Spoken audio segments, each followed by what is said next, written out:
Hi everyone and welcome back to my channel. Today I'll be making granola bars with date caramel.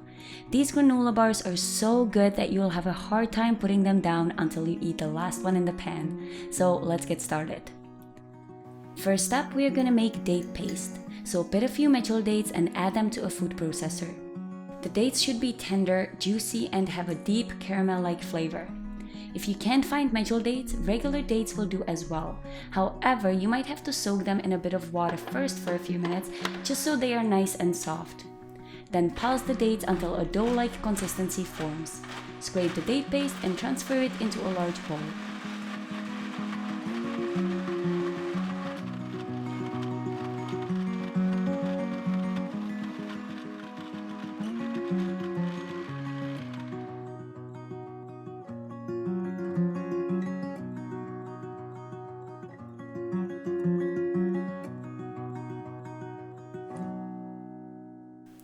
Next, we'll need to chop the almonds. A good old chef's knife works the best for this. You'll just have to accept the fact that bits of nuts will be flying around your kitchen. Once chopped, add the almonds into the bowl together with some oats and pure vanilla extract.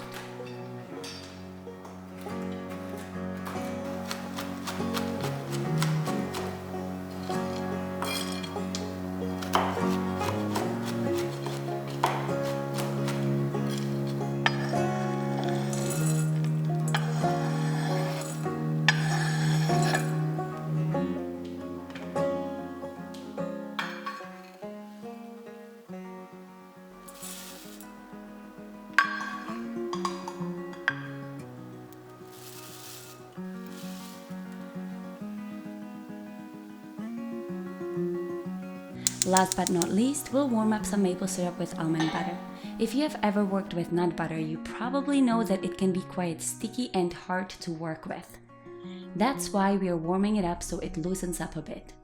I'm using maple syrup as the liquid sweetener here, but you can use any liquid sweetener you have. I just like the flavor of the maple syrup. However, I do have to say that maple syrup doesn't bind as well as, say, honey or brown rice syrup. So if you're not a vegan, I would definitely recommend using honey. Honey has a great flavor and is sticky enough. If you want all the ingredients to become inseparable, brown rice syrup is where it's at. Brown rice syrup is the best binder when it comes to granola bars. I tend to use half maple syrup, half brown rice syrup, but again, all three liquid sweeteners work in this recipe.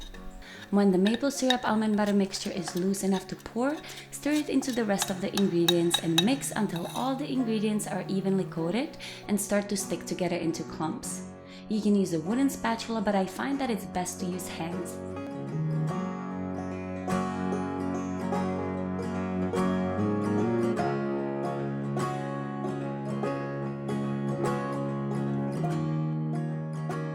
Then transfer the granola mixture into an 8-inch by 8-inch baking dish or other small pan lined with parchment paper. Use wet hands or lightly oiled hands to firmly press the mixture into the pan.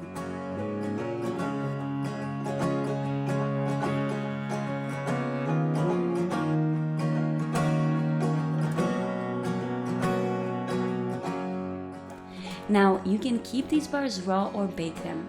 If you want to keep them raw, let the bars firm up in the freezer for 15 to 20 minutes and then cut them into 8 to 10 bars. The raw granola bars hold the best when stored in the fridge. For the baked version, bake the granola bars at 325 degrees Fahrenheit for about 25 minutes.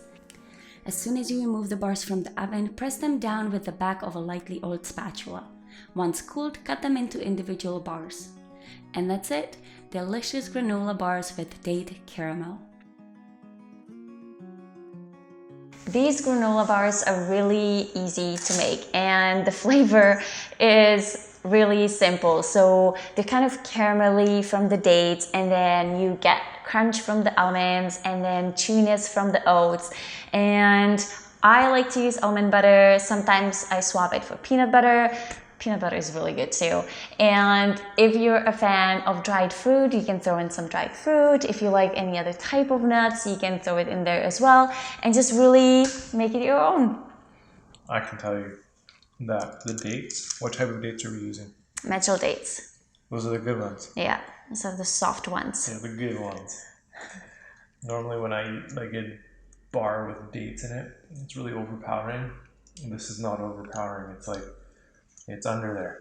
You don't have to worry about it like hitting you in the face with a lot of flavor. I'm tasting more so the almonds and the oats than anything. And then the dates just kind of like sit underneath it and kind of tie everything together. Yeah, they're good. They really are. And if you're worried that they're not going to hold together, they're holding together. So I hope you enjoyed this video. If you did, please give me a thumbs up, comment below, subscribe to my channel, and I'll see you next time.